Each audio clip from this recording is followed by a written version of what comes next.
ఎగరేసిన గాలిపటం ఎన్నాళ్ళుంటుంది? ఎగరేసిన గాలిపటం ఎన్నాళ్ళుంటుంది? ఎగిసిపడే పటాటోపం ఎన్నేళ్ళుంటుంది? ఈ 4 పాదాల లఘు కవిత అందిస్తున్న లేదా ఆవిష్కరిస్తున్న అంతరార్థం తెలుసుకుందామా?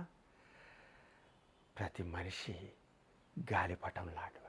అయితే ఆ ఎగరేసిన గాలిపటం ఎన్నాళ్ళో ఉండదు, ఎప్పుడైనా నేల మీదికి తిరిగి రావాల్సిందే.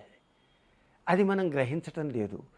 అంటే ఈ మిడిసిపడే స్వభావం, ఎగిసిపడే పటాటోపం ఇది శాశ్వతం, మేము అత్యున్నత స్థాయికి చేరుకున్నాం అనే అహంకారం ఎప్పుడైతే మనిషిలో చేరుకుంటుందో, పేరుకుంటుందో, ఆ మనిషి సమాజానికి దూరమై గాలిపటంలా తెగిపోతాడు. కాబట్టి ఎంత ఎత్తుకు ఎదిగినా ఎదుగుతున్న కొద్దీ ఒదిగి ఉండే స్వభావాన్ని మనిషి అలవర్చుకోవాలి.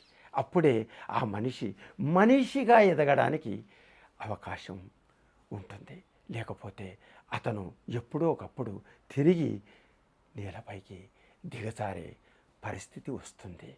అందుకే అన్నారు, సమాజం కోసం ఏ స్థాయిలో ఉన్నా మనం సమాజం కోసం ఉపయోగపడే రీతిలో మన జీవితాన్ని అంకితం చేసుకోవాలి.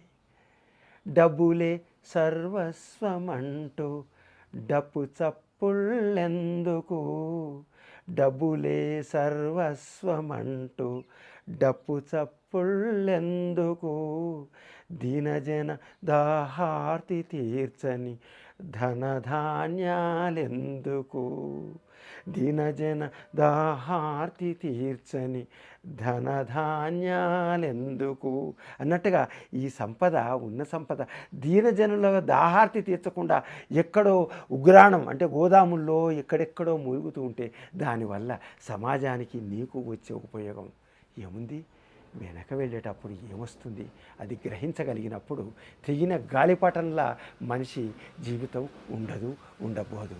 ఆ విషయాన్ని మనం అంగీకరించాలి, దాన్ని ఇతరులకు ఆవిష్కరించాలి. ధన్యవాదాలు.